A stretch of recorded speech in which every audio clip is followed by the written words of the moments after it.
Millionaire steps into a contract marriage to rescue his family's fortune, but discovers his true love.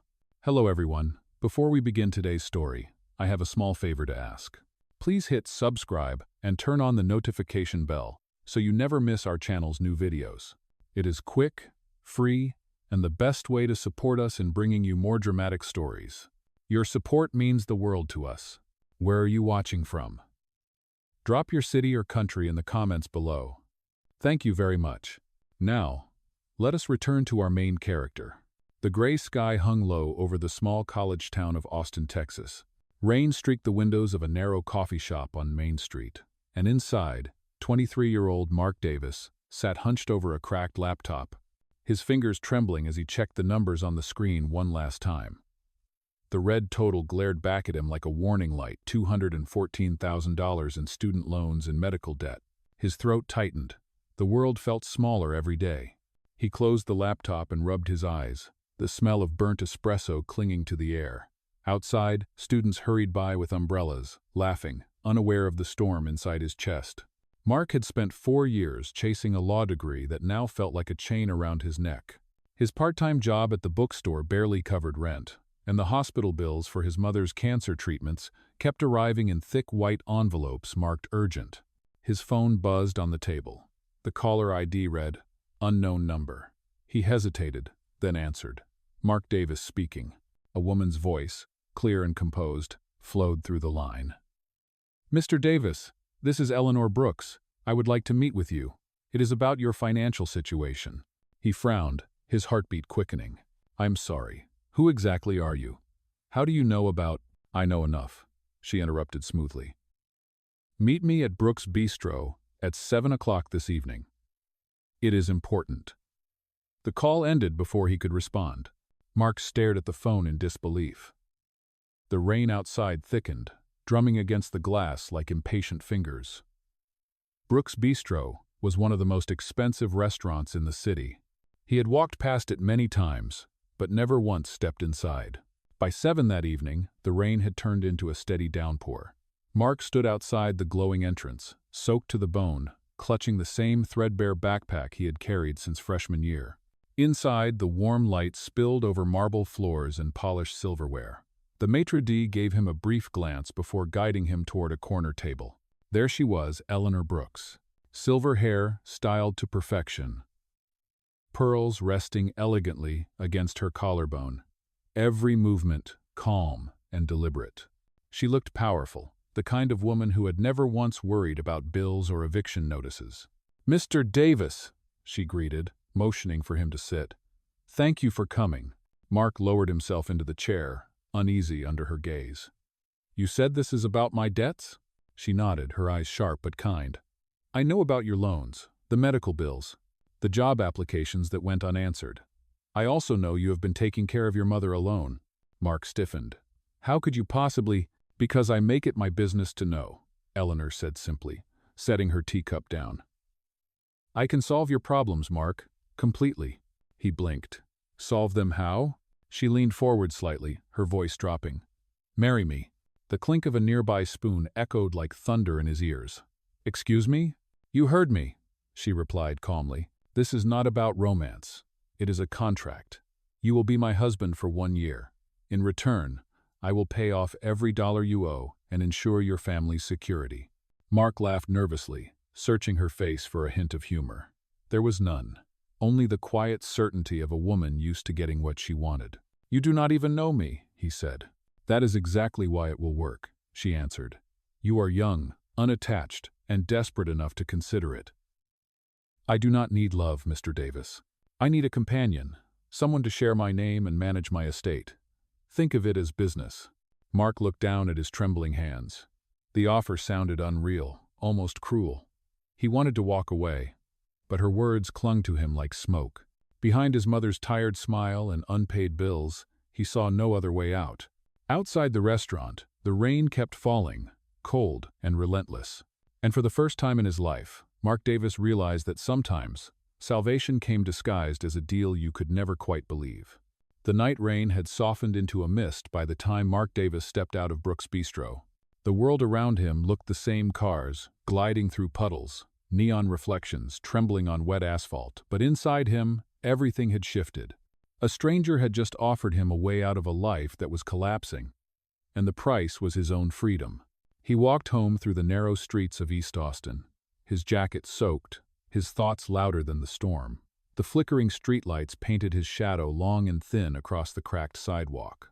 Every step felt heavier than the last. By the time he reached the small duplex he shared with his mother, the clock on the kitchen wall showed 10:30. The smell of herbal tea lingered in the air. His mother, pale but smiling, sat at the table with a blanket over her shoulders. "You are late again," she said softly. "Was it another job interview?" Mark hesitated. "Something like that." He poured himself a glass of water, staring at the ripples as he spoke. "Mom, if you could fix everything in one night but it meant doing something you never thought you would you do it?" She tilted her head, her eyes kind but tired. "If it was the right thing for the right reason, yes. Why do you ask?" Mark forced a small smile. "Just thinking." He did not tell her about the offer. Not yet. The thought of saying it out loud felt absurd. "Marry me." The words echoed in his mind like a melody he could not shake. Who was Eleanor Brooks really? A widow with too much money and not enough trust? A woman trying to control her legacy? Or something darker? The next morning, sunlight poured weakly through the blinds. Mark sat at the table again. Unpaid bills spread before him like a deck of bad cards. Hospital invoices, student loan reminders, overdue rent. Each envelope carried a different kind of guilt. His mother coughed from the bedroom, a sound that tore through the quiet. He checked his phone. No new messages. Just the memory of Eleanor's voice. Think of it as business. By noon, he found himself standing in front of Brooks' Bistro again. The same brass door, the same faint smell of coffee and rain. He almost turned away, but before he could, the maitre opened the door with a polite nod. "Miss Brooks is expecting you."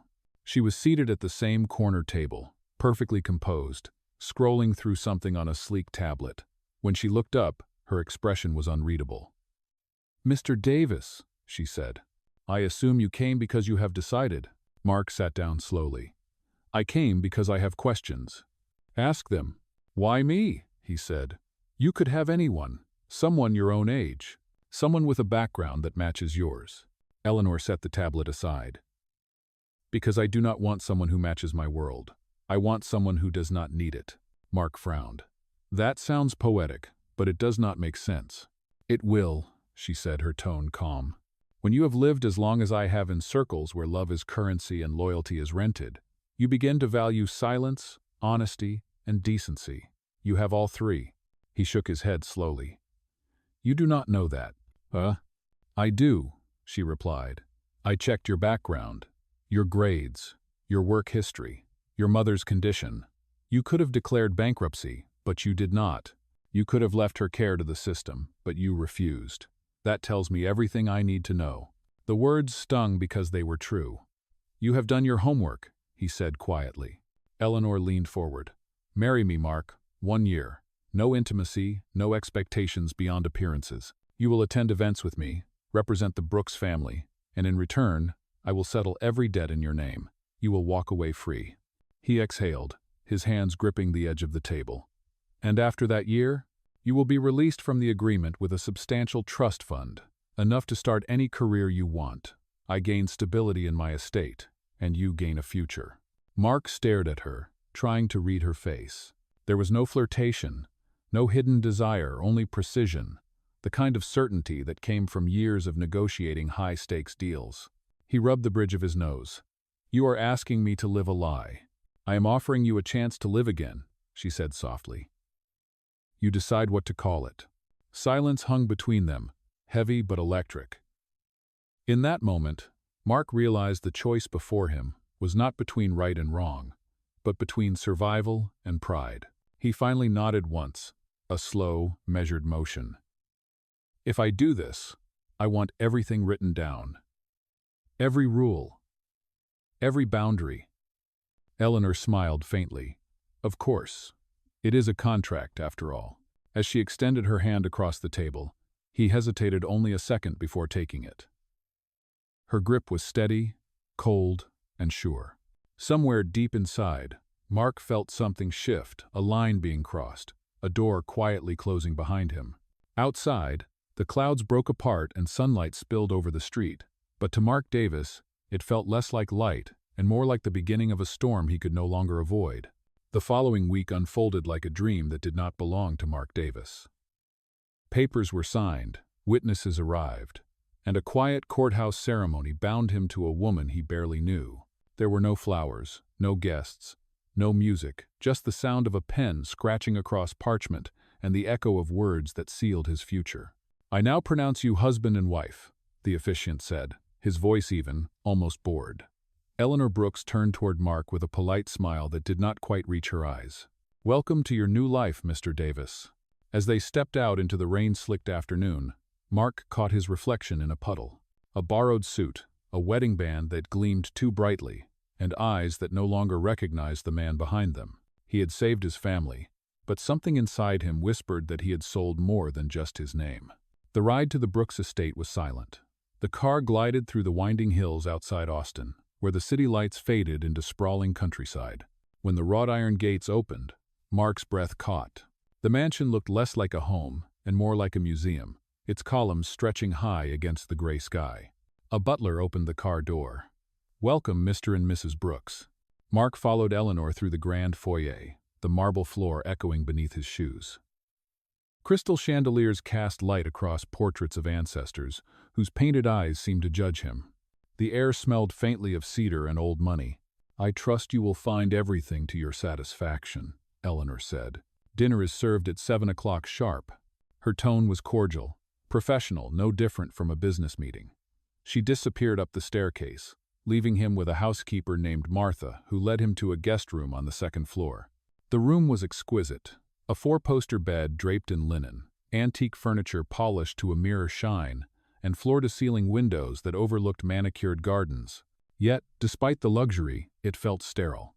There was no warmth, no evidence that anyone had truly lived here. When dinner came, Mark found Eleanor already seated at one end of an impossibly long dining table. Between them stretched a feast prepared by unseen hands: steak, asparagus, red wine. He took his seat, unsure where to look. "I hope you like filet mignon," she said, slicing her steak with surgical precision. "I am not sure I taste much of anything right now," he admitted. "That will change," she replied calmly. "Everything does when you stop struggling." The words sent a chill through him. For the rest of the meal, they spoke little. The only sounds were the clinking of cutlery and the low hum of rain against the windows. After dinner, Eleanor stood. "There are a few details we should review," she said. "Your role, your boundaries, and what is expected during this arrangement." Mark nodded stiffly. "I would appreciate that." She led him into the study, where a single lamp illuminated a leather-bound folder on the desk. She opened it to reveal a contract embossed with her signature. "These are the terms," she said, sliding the folder toward him. "You will attend all public events by my side. 5 major appearances per year, minimum charity galas, business gatherings, and family functions. In private, we maintain respect, but there will be no intimacy of any kind. You will not enter my personal quarters without invitation. Discretion is absolute.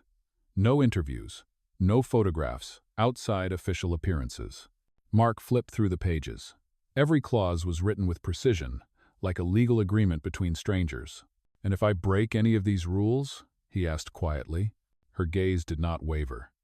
"Then the arrangement ends immediately, and all financial support is revoked. You will return to the life you came from, debts and all." He swallowed hard. "You really thought of everything." "I have learned not to leave things to chance," she said, closing the folder. "You will sign tomorrow morning. Take the evening to think it over." That night, Mark lay awake in the enormous bed, staring at the ornate ceiling. The rain had stopped, replaced by the faint chirp of crickets in the garden below. The house was silent except for the steady ticking of an antique clock. He could not stop replaying her words. No intimacy, no questions, no mistakes. It was all so clean, so controlled, so inhuman. And yet, somewhere behind her calm exterior, he sensed something broken, something she was hiding as carefully as he hid his own fear. The next morning, Eleanor found him in the study, already dressed in a pressed shirt and tie. He had not slept, but his decision was clear. "I will sign," he said. She studied him for a long moment, then handed him the pen. "Very well." As he scrawled his name at the bottom of the page, Eleanor spoke quietly, almost like a confession. "People think money buys freedom, Mr. Davis. It does not. It buys cages that look like palaces." Mark looked up, but she was already turning away, her heels clicking softly across the floor. The ink on his signature was still wet when he realized she was right. He had traded one prison for another, only this one came with chandeliers, contracts, and a woman whose secrets were locked tighter than the gates outside. The following days passed in a blur of lessons, fittings, and rehearsals. Mark Davis had never owned a tuxedo before, but now tailors visited daily, adjusting collars and cuffs to perfection. Eleanor Brooks had arranged for a private instructor to teach him etiquette, conversation, and the proper way to hold a champagne glass at a gala. He stood before a tall mirror in the drawing room as the instructor corrected his posture for the 5th time. "Shoulders back, chin up, eyes steady," she said. "You are no longer a student, you are a husband, the public face of a legacy." The words felt strange on his skin. Husband, legacy. They did not belong to him, yet every morning he put them on like the suit Eleanor's staff laid out. At dinner, Eleanor evaluated his progress, the way an executive might assess a presentation. "You learn quickly," she said. "I am motivated," Mark replied, trying to keep his tone polite. "Fear is an excellent teacher." For the first time, a faint smile touched her lips. "You will do fine." Their first public appearance came 2 weeks later, a charity auction for children's hospitals. The ballroom glittered with gold chandeliers and the murmur of old wealth. Cameras flashed as they stepped from the limousine, her arm linked through his. Every eye followed them, and Mark forced himself to smile as though he belonged. Inside, Eleanor greeted guests with calm confidence while Mark tried to mimic her ease. A few men whispered. Some women raised their eyebrows. The rumor of their marriage had already spread. When the host announced, "Mr. and Mrs. Brooks will open the evening with the first donation," Mark felt Eleanor's hand tighten slightly on his arm. He leaned closer and whispered, "We are being watched." We always are," she said softly, still smiling for the cameras. "Remember that, Mark. In this world, appearances are currency. They move through the night like actors in a carefully written play, every gesture rehearsed, every word measured." Yet between the scripted smiles, Mark caught a glimpse of something in her eyes, loneliness, maybe, or exhaustion. Later, when they returned to the mansion, she paused at the foot of the stairs. "You handled yourself well," she said quietly. "Thank you," he answered. "You make it easier than it looks." Her gaze softened just for a moment before she turned away. "Good night, Mr. Davis." He watched her climb the staircase, her silhouette framed by the golden light above, and realized that for all her control, Eleanor Brooks was as trapped as he was, just in a more elegant cage. The next evening came sooner than Mark Davis expected. Eleanor Brooks had invited him to attend a corporate dinner hosted by the board of Brooks Holdings. It was their first test before the people who truly measured power, not with applause, but with money and control. As their car approached the downtown hotel, Eleanor briefed him calmly. "You will be introduced as my husband and legal partner.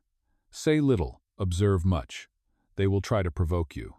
Mark nodded, adjusting his tie. "Why?" "Because they do not like surprises," she said. "And you are the biggest one they have had in years." The ballroom shimmered with crystal light, filled with executives in designer suits and investors whose smiles never reached their eyes. As they entered, conversations paused just long enough to acknowledge them. Mark felt the weight of every stare. Eleanor's expression, however, was flawless, calm, poised, untouchable. Dinner began with polite small talk, but it did not take long before the first challenge came. A tall man at the far end of the table leaned forward. "Mrs. Brooks," he said smoothly, "your husband seems rather young for the position he has been given. Tell us, Mr. Davis, what exactly do you bring to the Brooks legacy besides a pretty face?" The table chuckled. Mark's grip tightened on his glass, but Eleanor's hand brushed lightly against his wrist, a warning. He took a breath, forcing his voice steady. "I bring honesty," he said, "something this company already has plenty of room for." The laughter that followed was nervous, uncertain. Eleanor's eyes flicked toward him, and for a brief second, pride softened her expression. The evening continued, tension weaving through every toast and every polite question that was not truly polite. When dessert arrived, Eleanor stood to give a short speech. "The Brooks name has always stood for integrity and courage," she said, her voice smooth as glass. "We will continue to build on that foundation together." Her hand found Mark's for a moment as cameras flashed. The gesture looked rehearsed, but he could feel that it was not. When they finally returned home past midnight, Eleanor exhaled deeply, letting the facade fall for the first time. "You handled yourself well tonight," she said. Mark smiled faintly. "For a man with a pretty face?" She almost laughed. "For a man who knows when to keep his dignity." The silence that followed was not uncomfortable.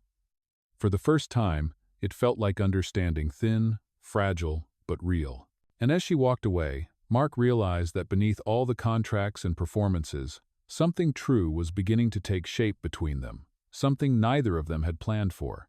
Days turned into weeks, and the rhythm of the arrangement began to change. The mansion that once felt like a cold museum started to soften around Mark Davis. He learned which floorboards creaked, which rooms caught the morning light, and which window Eleanor Brooks preferred to stand by when she thought no one was watching. One night, after another long charity event, they returned home past 11. The air outside was cool, the scent of rain drifting through the open doors.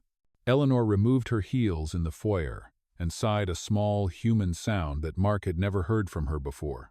"Do you ever get tired of pretending?" he asked quietly. Her eyes lifted to his, the silver of her earrings catching the light. "Pretending is what keeps this house standing," she said. "If I stop, everything I built falls apart." He hesitated, then spoke gently. "Maybe you do not have to carry it alone." Something flickered in her expression: surprise, then fear, then a softness she quickly hid. "You have a kind heart, Mark. That is both your gift and your weakness." "Oh no." Later that night, unable to sleep, he found her in the music room, seated at a grand piano. Her fingers moved slowly over the keys, playing a melody so quiet it sounded like memory. "I did not know you played," he said. She looked up. "I used to. My husband hated music." Mark sat beside her, keeping his distance but close enough to listen. "Then maybe it is time to take it back." For the first time, Eleanor smiled without control or calculation. It was small, fragile, but real. She played again, and the music filled the vast house with something it had not heard in years' warmth. From that night on, the air between them shifted. Meals became conversations. Silence no longer felt like ice. One morning, as she poured coffee, her hand brushed his, and neither of them pulled away. Neither spoke of it, but both knew.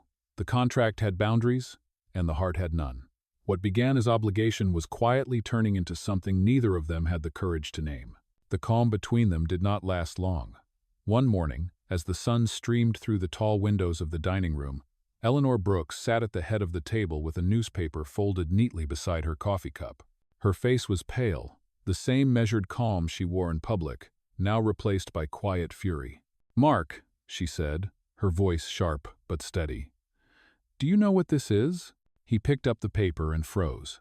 On the front page was a photograph of them at the charity gala, smiling for the cameras. The headline read, "Marriage of Convenience.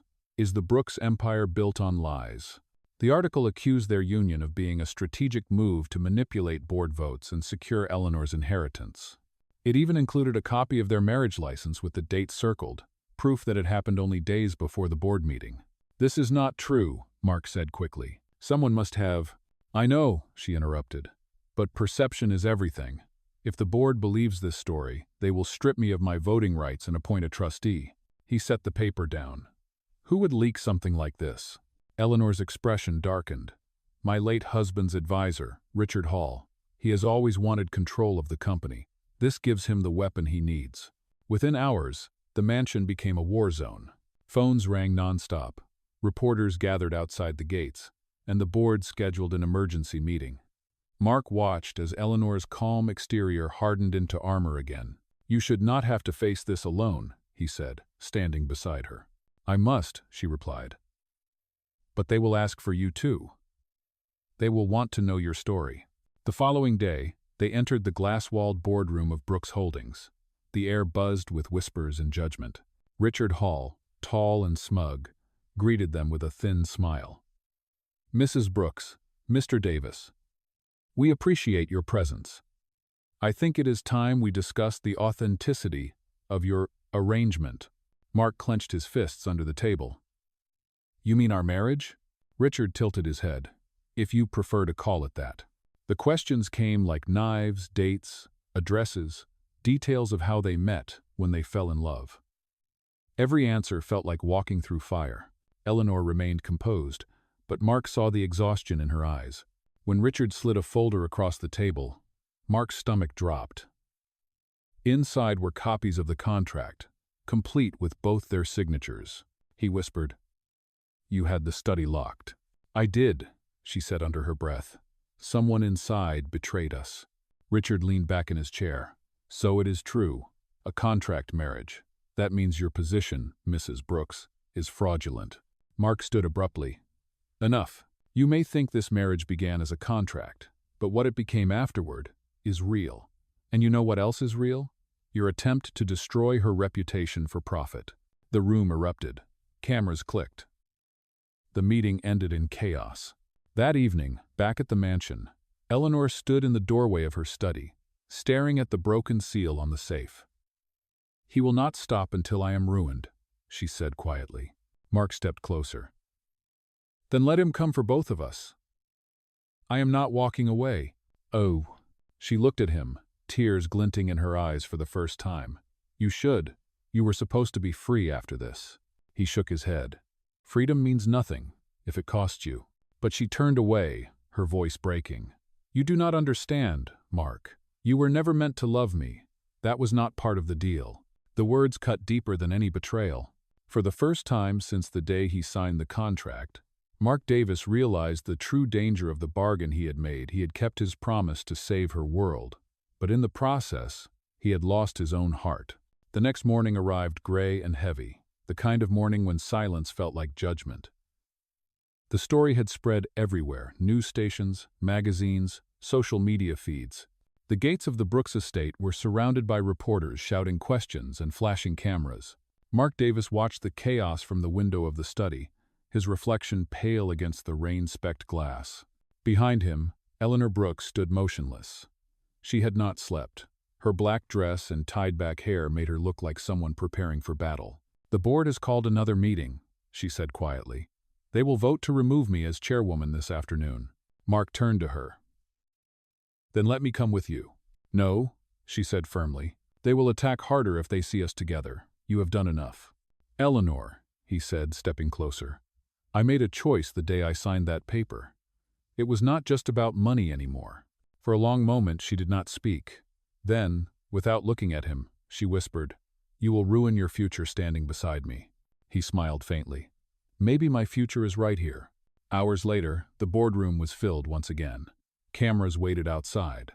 Eleanor entered alone at first, poised as ever. But as Richard Hall began to speak, the doors opened and Mark walked in. Gasps rippled through the room. Richard smirked. "Back again, Mr. Davis? Here to sign another contract?" Mark faced the board, his voice steady. "No, I am here to end one." He placed a folded document on the table, their marriage contract, the same paper Richard had used to destroy them. Then, without hesitation, he tore it cleanly in half. "This was how our story began," he said, his tone clear. "But what happened after was not business. I married Eleanor Brooks to save my family, but she saved me in ways money never could. You call it a contract. I call it a promise that became real." For the first time, Eleanor's composure cracked. Her eyes shimmered as he continued. "You want honesty? There it is. You can take the company from her, but you cannot take her integrity." The room fell silent. Even Richard hesitated, caught off guard by the raw conviction in Mark's words. When the vote ended, the result was split half in Eleanor's favor, half against. The final decision went to the eldest member of the board, a woman who had known Eleanor's father. After a pause that felt endless, she spoke softly. "The Brooks name stands." Meeting adjourned. Outside, reporters swarmed the building, shouting questions, but Eleanor ignored them. Mark caught up to her on the steps, the rain falling once again. "You did not have to do that," she said, her voice trembling. "I did," he answered. "Because love is not a scandal, Eleanor. Hiding it is." She stared at him through the rain, her breath uneven. This was never supposed to happen. He stepped closer. Neither was meeting you. For the first time in weeks, she let him hold her. Cameras flashed, but neither of them cared. The world could call it whatever it wanted, a deal, a lie, a mistake, but standing there in the storm, Mark knew it had finally become something real. Weeks passed after the storm that nearly destroyed the Brooks empire. The news cycle moved on, the reporters left the gates, and the mansion finally felt still again. For the first time in months, the silence did not feel cold. It felt earned. Eleanor Brooks had stepped down from her position as chairwoman, but remained on the board as an advisor. The decision shocked everyone, but she insisted it was the right one. "Control means nothing without peace," she said. Mark Davis watched her from across the garden that morning, sunlight catching on the silver in her hair. She looked lighter, almost free. He had returned to his studies, finishing the final courses in law he had abandoned before their marriage. Every morning, he left the estate early, taking the same old car he once used for delivery work. At night, he came home to find Eleanor reading by the fireplace, a cup of tea steaming beside her. They spoke little at first, still learning what it meant to love without a contract between them. One evening, Eleanor invited him to a charity gala she had organized herself this time, under a new name, the Brooks Foundation for Second Chances. The invitation list included business owners, single mothers, and students who had once received her scholarships. When Mark arrived at the venue, he hardly recognized it. The ballroom that once symbolized pressure and pretense now glowed with sincerity. Instead of chandeliers, strings of warm lights hung from the ceiling. Instead of reporters, there were families and laughter. Eleanor stood at the podium, speaking to the crowd. Her voice carried easily across the room. "We all have moments when life feels like a transaction," she said. "But the truth is, kindness is the only investment that never loses value." The applause filled the air. Mark felt something shift inside him, pride swelling not for the fortune she had regained, but for the person she had become when she let herself feel. After the speech, Eleanor found him near the back of the room, where he had been quietly watching her. "You did not tell me you were coming," she said, smiling softly. "I did not want to distract you," he answered. "You looked at peace up there." "I am," she said. For the first time in a long time. She hesitated, then held out a small box. "This was supposed to be yours months ago, when everything was still business." Inside was a silver ring, simple and elegant. The same design as the one he had worn before, but without the initials engraved. Just clean, unmarked metal. "No signatures this time," she said gently. "No conditions, just a promise." Mark closed the box and looked at her, his voice steady. "If I say yes, I am not marrying your name, Eleanor. I am marrying you." Her eyes softened. "That is all I ever wanted anyone to marry."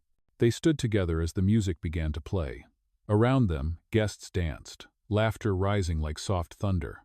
For the first time, they joined not as actors playing a part, but as two people who had learned what it meant to fight for love.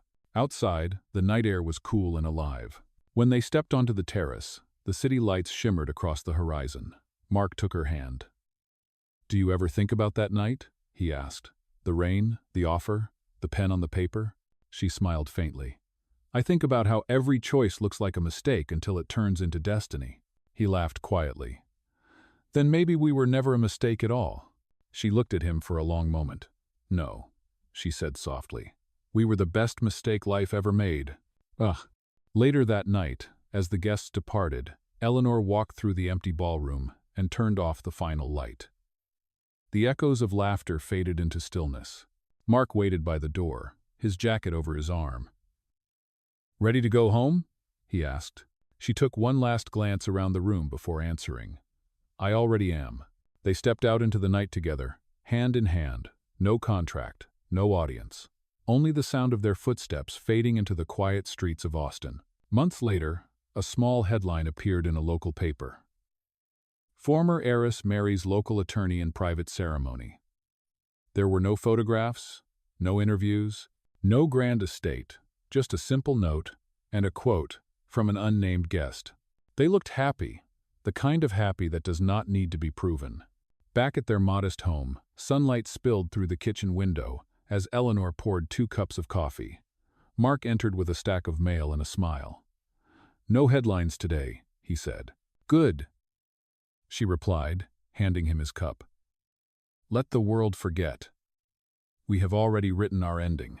And as they sat together at the worn wooden table, laughter mingling with the sound of mourning, Mark Davis knew that for the first time in his life, he was truly free, free from debt, free from fear, and free to love the woman who had once been his greatest risk and had become his forever choice.